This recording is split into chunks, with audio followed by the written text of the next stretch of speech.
نے حکم دیا کہ اس رات کو، شب قدر کو آخری 10 راتوں میں تلاش کرو، آخری 10 راتوں میں۔ نبی کریم صلی اللہ علیہ وسلم نے یہ بھی کہا کہ طاق راتوں میں تلاش کرو، 10 راتوں میں اور طاق راتوں میں۔ طاق راتوں سے مراد 8 نمبر، یعنی 1 3 5 7 9، یہ جو نمبر ہے یہ مراد ہوتا ہے طاق راتوں سے۔ تو 21ویں رات، 25ویں رات، 23ویں رات، 25ویں رات، 27ویں رات اور 29ویں رات، جمہور کے قول کے مطابق ان راتوں میں شب قدر کو تلاش کرنی چاہیے۔ اور دوسری روایت میں آتا ہے کہ آخری 7 راتوں میں تلاش کرو، آخری 7 راتوں میں، یعنی 23 سے لے کر 30 تک کی راتوں میں۔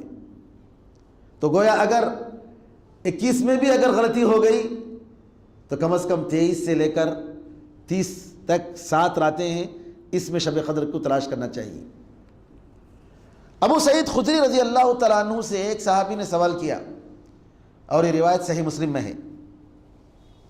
ایک تابعی نے کہا، ان کے شاگرد نے کہا، ابو سعید، حساب و کتاب یہ آپ لوگ زیادہ جانتے ہیں، یہ طاق رات سے مراد کیا ہے؟ یہ طاق راتوں سے مراد کون سی رات ہے؟ تو ابو سعید خدری رضی اللہ تعالیٰ عنہ نے کہا کہ جب مہینے کی 9 رات، مہینے میں 9ویں رات رہے، 9ویں رات، تو یہ طاق رات ہے۔ 7ویں رات رہ جائے،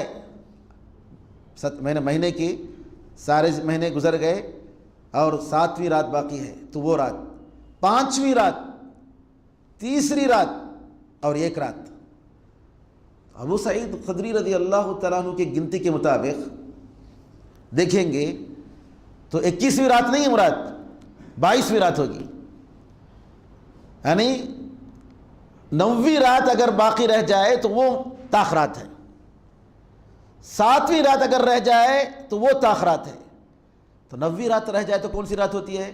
22ویں رات جو ہے 9ویں رات ہوگی مہینے کی باقی راتوں میں۔ 22 23 24 25 26 27 28 29 30، تو اس طریقے سے 22ویں رات، 24ویں رات، 26ویں رات، 28ویں رات اور 30ویں رات۔ ابو سعید خدری رضی اللہ تعالیٰ عنہ کی گنتی کے مطابق طاق رات جو ہم لوگ سمجھ رہے ہیں وہ نہیں ہے، بلکہ الٹا ہے، 8 نمبر نہیں آئے گا، کیونکہ انہوں نے کہا فی تاسعۃ تبقی، 9ویں رات جو باقی رہ جائے مہینے کی، فی سابعۃ تبقی، 7ویں رات جو باقی رہ جائے مہینے کی، فی خامسۃ تبقی، 5ویں رات جو باقی رہ جائے مہینے کی۔ تو گویا ہم لوگ واقعی اگر شب قدر اگر چاہتے ہیں تو حدیث میں جیسے آیا ہے 10 راتوں میں تلاش کرنا چاہیے، 10 راتوں میں ٹوٹل، صرف 21 23 اور 25 اور 27 اور 29 نہیں، بلکہ پوری 10 راتوں میں۔ اور یہ بات اس لیے بھی زیادہ اہم ہے میرے بزرگوں، بھائیوں، بہنوں، کہ اکثر دنیا کے حصے میں کل طاق رات ہو گئی، انڈیا، پاکستان اور بنگلہ دیش میں چوتھا ملک نہیں جانتا۔ عام طور پر جو ہوتا ہے اختلاف یہ ایشیا کے ان 3 ملکوں کا اور بقیہ پوری دنیا کا، کوئی نہیں معلوم، مجھے نہیں معلوم کہ کوئی دوسری 4تھا یا 5واں ملک ہے، ہو سکتا ہے ہو، اللہ اعلم، لیکن اکثر کل ان کی طاق رات ہو گئی اور آج ان کے پاس جفت رات ہے، پھر کل انشاءاللہ آنے والا کل جو ہے ان کے پاس طاق رات ہوگی۔ اس لیے ان سارے اختلافات سے بچنے کے لیے یہی بات زیادہ مناسب اور صحیح ہے کہ ٹوٹل 10 راتوں میں عبادت کی جائے، 10 راتوں میں ذکر و اذکار کیا جائے، 10 راتوں میں جاگا جائے۔ کیوں؟ شب قدر پانا ہے، اور اس میں کوئی شک نہیں کہ جس شخص نے 10 راتوں میں اللہ کی عبادت کی ضرور شب قدر پائے گا، ضرور پائے گا۔ اس لیے نبی کریم صلی اللہ علیہ وسلم 10 دن مسلسل دن اور رات اعتکاف میں بیٹھتے تھے، اعتکاف میں بیٹھتے تھے، اور اعتکاف ایک بہت بڑی عبادت ہے، اور اعتکاف کا مقصد نبی کریم صلی اللہ علیہ وسلم کا شب قدر تلاش کرنے کے لیے۔ پہلی مرتبہ جب آپ نے اعتکاف کیا شب قدر کی تلاش میں، تو رمضان جیسے ہی شروع ہوا آپ اعتکاف میں بیٹھ گئے۔ شروع کے 10 دن آپ اعتکاف میں بیٹھے، جبریل امین آئے اور آپ نے کہا کہ آپ جس رات کو تلاش کر رہے ہیں وہ آگے ہے۔ پھر آپ نے اور 10 دن کا اعتکاف کیا، درمیانی 10 دن کا، 20واں ختم ہوا، پھر جبریل امین آئے اور کہنے لگے کہ آپ جس رات کو تلاش کر رہے ہیں وہ اور آگے ہے۔ تو نبی کریم صلی اللہ علیہ وسلم نے کہا کہ میرے ساتھ جو لوگ اعتکاف میں تھے وہ اعتکاف میں رہیں، اور اگر کوئی اعتکاف میں نہیں رہا تو یہ معلوم کر لیں کہ شب قدر اگر تلاش کرنا چاہتا ہے تو آخری 10 راتوں میں، یہ آخری دن میں ہے، رمضان کے آخری 10 راتوں میں۔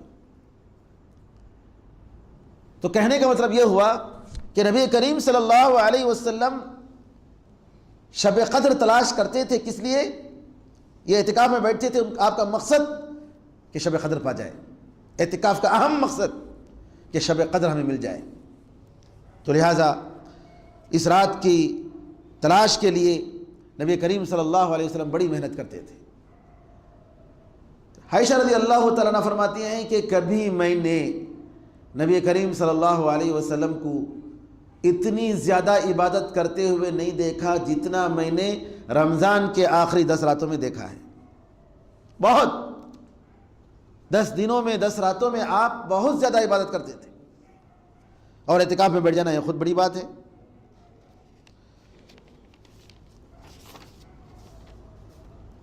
اور یہ شب قدر کے بارے میں تقریباً 40 اقوال ہیں علماء کے کہ شب قدر کب ہے، گرچہ کہ جمہور علماء کے پاس 27ویں رات شب قدر ہے، اور یہ عبداللہ ابن عباس رضی اللہ تعالیٰ عنہما اور ابی ابن کعب رضی اللہ تعالیٰ عنہ کا قول ہے، بلکہ بعض لوگ تو قسم کھا کر کہتے ہیں کہ وہ 27ویں رات ہے۔ بعض لوگ اسی وجہ سے اکثر لوگ دیکھتے ہیں کہ 27ویں رات وہ جاگتے ہیں اور عبادت کرتے ہیں، لیکن ہمارے ہاں 27ویں رات منانے کا بہت ہی غلط طریقہ ہے۔ گلیوں میں اور روڈوں میں لائٹوں کے ذریعے سنگھارنا اور سنوارنا، اور نوجوان سڑکوں پر 2 ویلر لے کر جو ہے ویلنگ کرنے کا جو نعوذ باللہ جو بری عادت ہے ہمارے نوجوانوں کے پاس، اور اس میں کتنے ایسے لوگ ہیں جو مر بھی جاتے ہیں۔ اور ایسی تاخ راتوں میں ایسے کتنے ایسے نوجوان ہیں جو سڑکوں پر ادھر سے ادھر گھومتے ہوئے وقت گزارتے ہیں، یہ بہت بری بات ہے۔ اور یاد رکھیے، جہاں ان مبارک دنوں اور راتوں میں مبارک اوقات میں عبادت کرنے کا ثواب زیادہ ہوتا ہے، وہیں ان مبارک دنوں میں اور راتوں میں گناہ کرنے کی سزا بہت زیادہ ہوتی ہے۔ علماء نے کہا کہ اللہ تعالیٰ نے شب قدر فلاں تاریخ کیوں نہیں بتایا؟ اللہ چاہے تو بتا سکتا تھا 27ویں رات شب قدر ہے، یا 23ویں رات شب قدر ہے، یا 25ویں رات شب قدر ہے، کیوں نہیں بتایا اللہ نے؟ بہت ساری حکمتیں بتائیں، اس میں سے ایک حکمت یہ کہا کہ اگر اللہ تعالیٰ بتا دیتا کہ فلاں دن یا فلاں رات شب قدر ہے، پھر اس کے بعد اگر امت اس کا حق ادا نہیں کرتی تو گناہوں میں مبتلا ہوتی اور اس کی سزا بہت سخت ہوتی۔ تو اللہ تعالیٰ کی ان مبارک راتوں کی بے حرمتی نہ کی جائے، اس لیے اللہ تعالیٰ نے وہ رات نہیں بتائی، تاکہ اگر وہ بتا دیتا کہ فلاں رات کو شب قدر ہے اور اس رات میں آپ عبادت کرو، اور پھر امت اس رات کا حق ادا نہ کرتی، اس کی عزت نہ کرتی، اس کی عبادت نہیں ہوتی، تو نعوذ باللہ اللہ کی نظر میں بہت بڑے گناہ کا باعث ہوتی۔ تو لہٰذا اس لیے اللہ تعالیٰ نے شب قدر کب ہے نہیں بتایا، اور اس کی حکمتوں میں سے یہ بھی کہ اس لیے بھی نہیں بتایا گیا تاکہ بندے زیادہ سے زیادہ عبادت کریں، اب بجائے اس کے کہ آپ 1 رات عبادت کریں، آپ 10 رات عبادت کر رہے ہیں۔ یہ 10 راتوں کی عبادت آپ کے نام اعمال میں اللہ تعالیٰ لکھ رہا ہے، اس رات کی بڑی فضیلتیں ہیں. سب سے بڑی فضیلت یہ ہے کہ اللہ تعالیٰ نے لوح محفوظ سے دنیاوی آسمان تک قرآن پاک کو اتارا، اس رات میں اتارا. لوح محفوظ جو ساتوں آسمان کے اوپر ہے، وہاں سے دنیاوی آسمان تک اللہ تعالیٰ نے قرآن پاک کو اس رات کو اتارا. قرآن کریم میں اللہ تعالیٰ نے مبارک رات کہا، برکت والی رات کہا، برکتوں والی رات. تیسری بات یہ ہے کہ اس رات میں لوگوں کی عمریں، مدت، زندگی اور موت اور کھانے پینے کا ساری چیزوں کا جو ہے بجٹ لوح محفوظ سے لکھا جاتا ہے.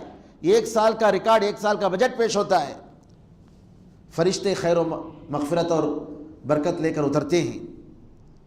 اور اس رات میں اللہ تعالیٰ اپنی مصیبتیں اور فتنوں سے بندوں کو بچاتا ہے.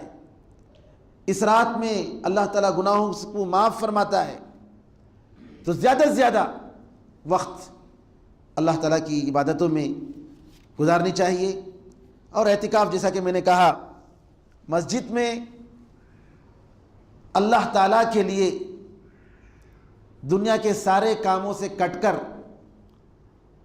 اللہ کی عبادت کے لیے بیٹھ جانا، اس کو اعتکاف کہتے ہیں.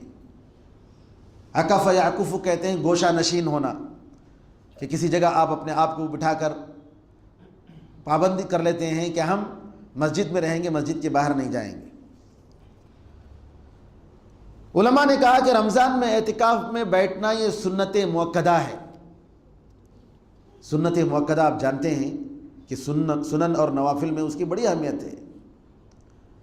امام زہری رحمۃ اللہ علیہ کہتے ہیں تعجب ہے لوگوں کو کیسے اعتکاف چھوڑ دیے، جبکہ نبی کریم صلی اللہ علیہ وسلم کوئی نفل عبادت شروع کرتے تو کبھی کرتے تھے، کبھی چھوڑتے بھی تھے. لیکن جب سے آپ نے اعتکاف شروع کیا، کسی سال آپ نے اعتکاف نہیں چھوڑا.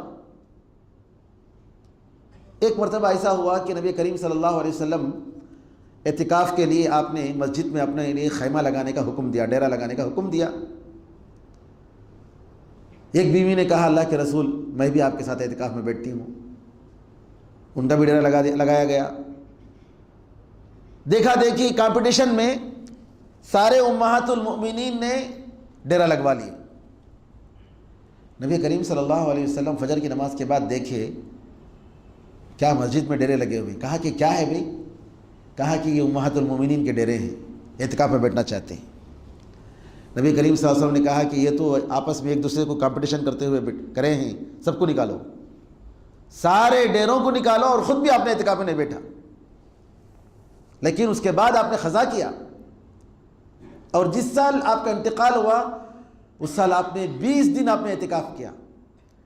جیسے اس سال آپ نے جبریل امین کو 2 بار قرآن سنایا، کیونکہ ربیع الاول میں آپ کا انتقال ہوا، تو سال کے دوسرا کچھ حصہ 3 مہینے باقی تھے، تو اس کا بھی آپ نے پہلے ہی ادا کر دیا. قرآن بھی سنا دیا اور اعتکاف بھی ہو گیا. تو 63ویں سال کے جو 3 دن باقی رہ گئے تھے، 3 مہینے، ربیع الاول کی 12 تاریخ کو آپ کا انتقال ہوا، تو اس کا اعتکاف اور اس کی تلاوت کلام پاک بھی نبی کریم صلی اللہ علیہ وسلم نے اس سے پہلے رمضان ہی میں ادا کر دی.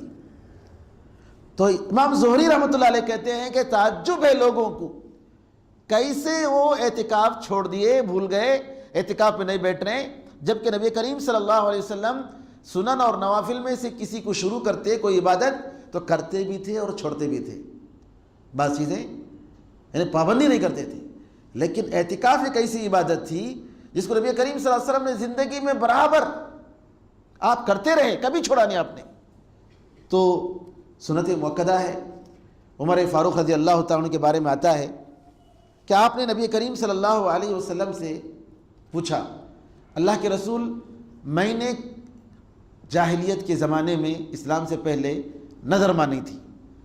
نظر کا مطلب یہ کہ اللہ تعالیٰ کے لیے کسی چیز کو، کوئی عبادت کو واجب کر لینا اپنے اوپر، یہ نظر کہتے ہیں.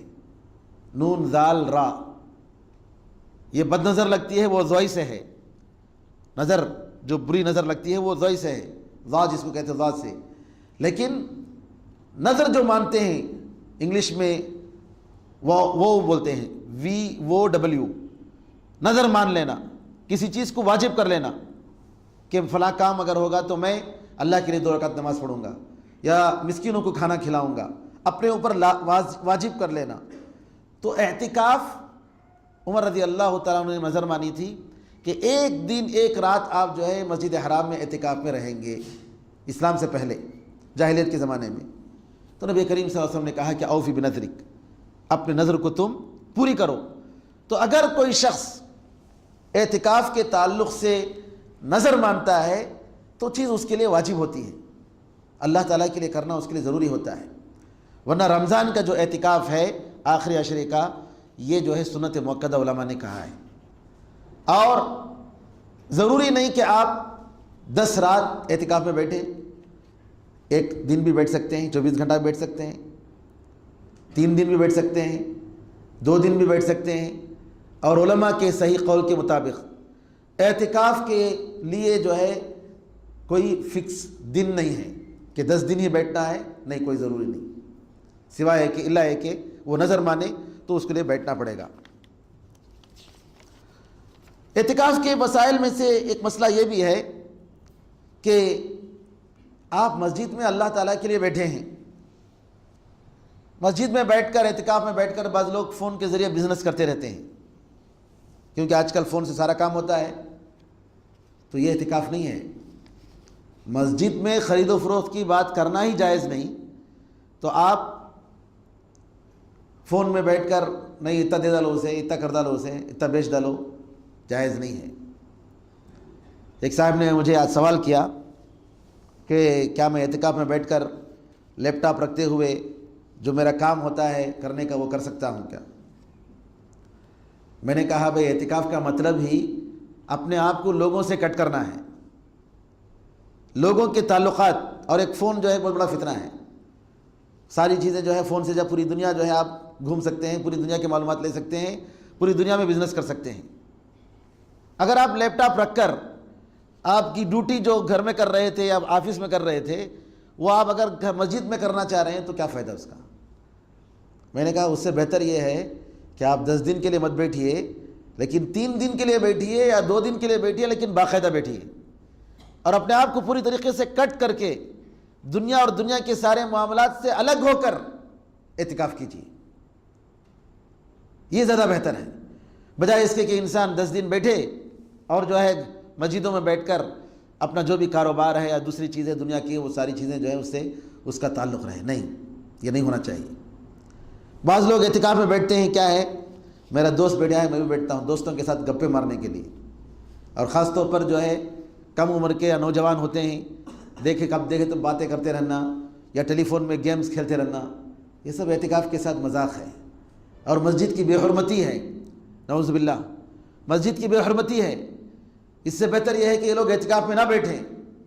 اعتکاف میں اگر بیٹھنا ہے اور واقعی اللہ تعالیٰ کے لیے بیٹھنا ہے تو سب کچھ کٹ کر کے ہر ایک چیز کو، دنیا کی ساری چیزوں سے الگ ہو کر، جی جو آپ کو اللہ تعالیٰ سے غافل کر سکتی ہے ان ساری چیزوں سے الگ ہو کر آپ اعتکاف میں بیٹھیں. یہ ہے اعتکاف. نبی کریم صلی اللہ علیہ وسلم، ہاں انسان کی ضرورت کے لیے مسجد کے باہر جانے کی اجازت ہے. مسجد کے احاطے میں اگر ٹوائلٹ نہیں ہے تو مسجد کے باہر جا سکتا ہے، جیسا کہ مکہ مدینہ میں ہے. مسجد کے باؤنڈری میں نہیں ہے، باہر ہے، ضرورت کے لیے جا سکتا ہے، کوئی حرج نہیں.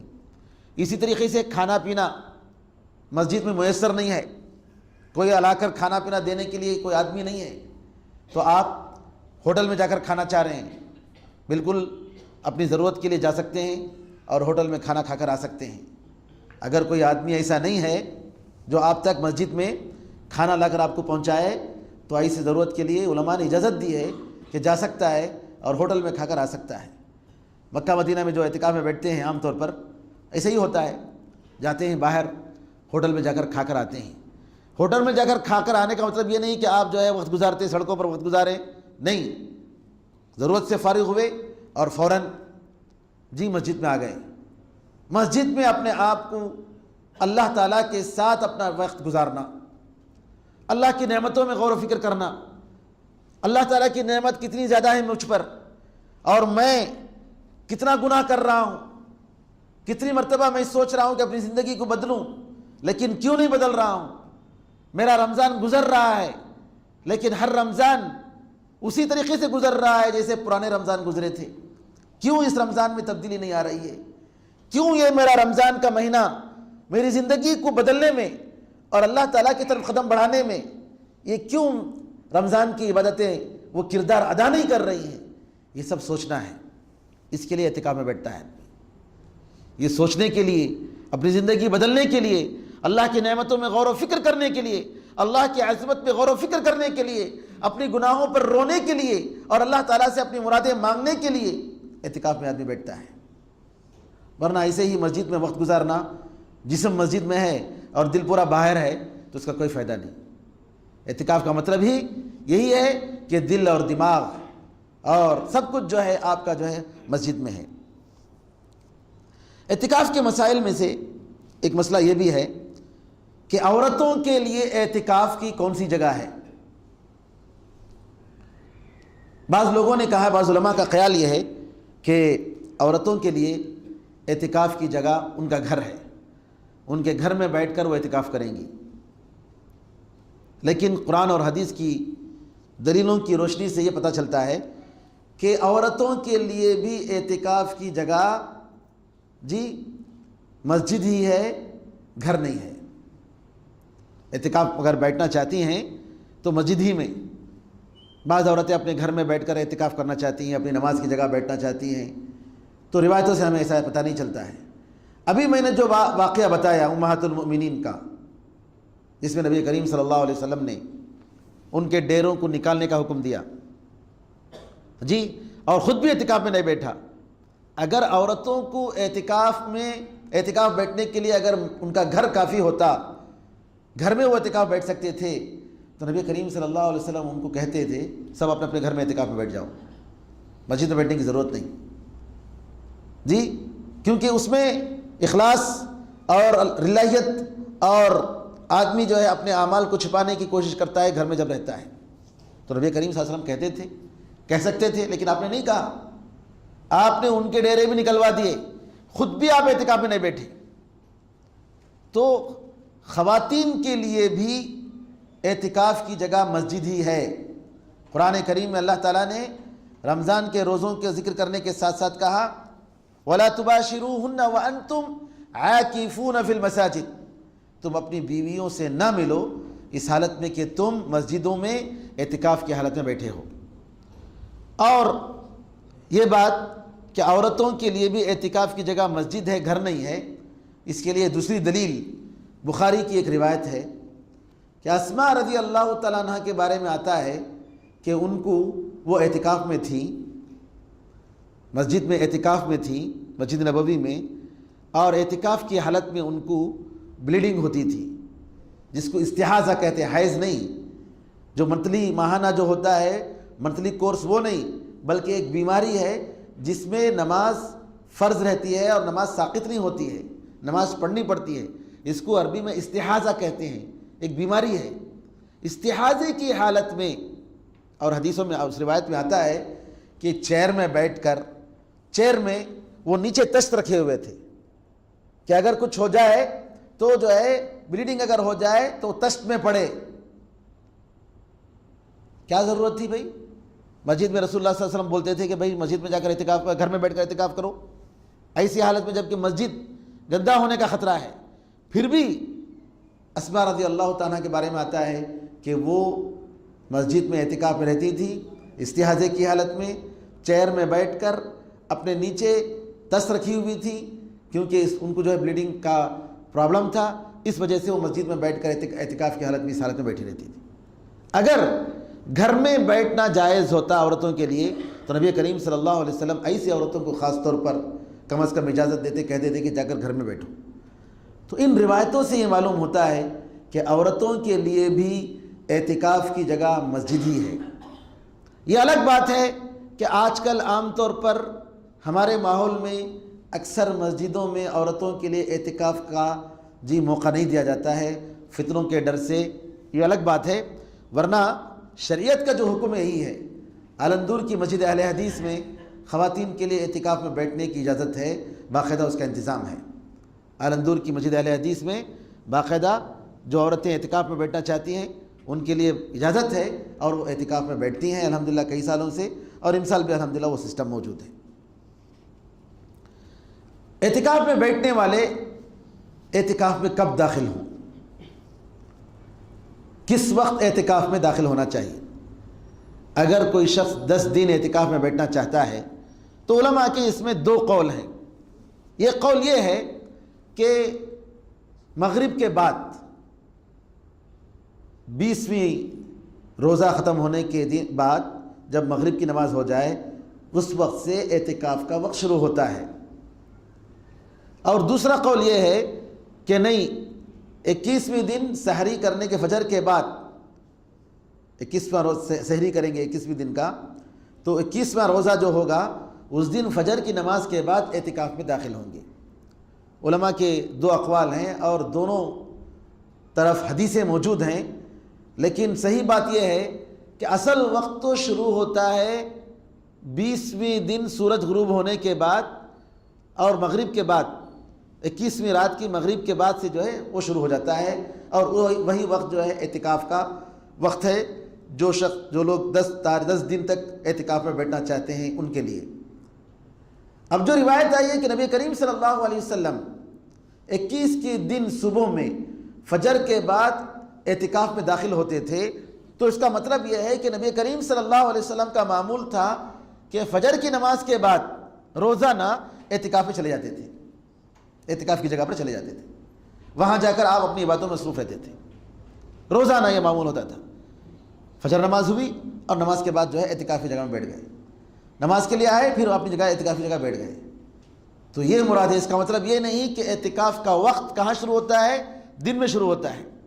گرچہ کہ لجنہ دائمہ کا جو فتویٰ ہے وہ یہی ہے کہ 21ویں دن فجر کے بعد سے اعتکاف کا وقت شروع ہوتا ہے، ورنہ دوسری دلیلیں اور حدیثوں کی روشنی میں یہ پتہ چلتا ہے کہ اعتکاف جو لوگ 10 دن بیٹھنا چاہتے ہیں ان کے لیے بہتر یہ ہے کہ وہ مغرب کے بعد 21ویں رات مغرب کے بعد جو ہے اعتکاف میں داخل ہو جائیں۔ اگر تھوڑا آگے پیچھے کچھ ہوتا ہے کسی مجبوری کی وجہ سے تو کوئی حرج نہیں۔ اعتکاف کب ختم ہوتا ہے؟ جب 29ویں روزے کے بعد اگر شوال کا چاند نظر آ گیا تو اعتکاف کا ٹائم ختم ہو جاتا ہے، اور اعتکاف میں بیٹھنے والے وہ نکل سکتے ہیں، اپنے گھر جا سکتے ہیں۔ اور بعض علماء ان کا یہ عمل تھا کہ وہ عید کی نماز پڑھنے کے بعد گھر کو جاتے تھے، عید کی نماز کے بعد گھر کو جاتے تھے، ورنہ اصل وقت جو ہے کیونکہ رمضان شوال کے چاند نظر آنے سے رمضان کا مہینہ ختم ہو جاتا ہے، تو جب اعلان ہو جائے کہ شوال کا مہینہ داخل ہو گیا ہے یا شوال کا چاند نظر آ گیا ہے یا 30واں روزہ ختم ہو گیا ہے اور مغرب ہو چکی ہے، تو اعتکاف میں بیٹھنے والوں کا اعتکاف کا ٹائم ختم ہو گیا، اب وہ گھر کے باہر اپنے مسجد کے باہر جا سکتے ہیں۔ اگر کوئی شخص مسجد کے باہر نکل گیا بغیر کسی ضرورت کے، جان بوجھ کر نکلا تو علماء کہتے ہیں کہ اس کا اعتکاف باطل ہو گیا، اس کا اعتکاف باطل ہو گیا، اور اب وہ جو ہے اعتکاف کی حالت میں نہیں رہا۔ اور اسی طریقے سے اعتکاف میں جو ہمیں کام کرنے کا ہے وہ زیادہ سے زیادہ قرآن پاک کی تلاوت، دعائیں، نفل نمازیں، قرآن میں غور و فکر، اور اپنے طرف سے اگر کوئی قرآن کے سورے متعین کر لیتا ہے کہ ان سوروں کو، ان پاروں کو میں جو ہے اعتکاف کا میں ان ترجمہ پڑھوں گا، اس کو سمجھنے کی کوشش کروں گا اور قرآن کریم کی تلاوت کروں گا، تو یہ بہتر ہے۔ اس کے علاوہ اگر حدیث کی کتاب پڑھ رہا ہے یا دعاؤں کی کتابیں پڑھ رہا ہے، اس کا ترجمہ پڑھ رہا ہے، یا کوئی بھی اسلامی علم اگر پڑھ رہا ہے تو اس میں کوئی حرج نہیں۔ یہ کچھ اہم مسائل تھے اعتکاف کے تعلق سے۔ اگر کسی کے پاس کوئی سوال ہو تو انشاءاللہ تقریباً 11:30 بجے انشاءاللہ وہ کر سکتے ہیں، کوئی حرج نہیں۔ آدھا گھنٹہ میں نے دیا ہے سوال و جواب کے تعلق سے۔ اب آئیے جو ہمارا موضوع تھا، کل کا جو موضوع باقی ہے کہ قرآن اور شیطان،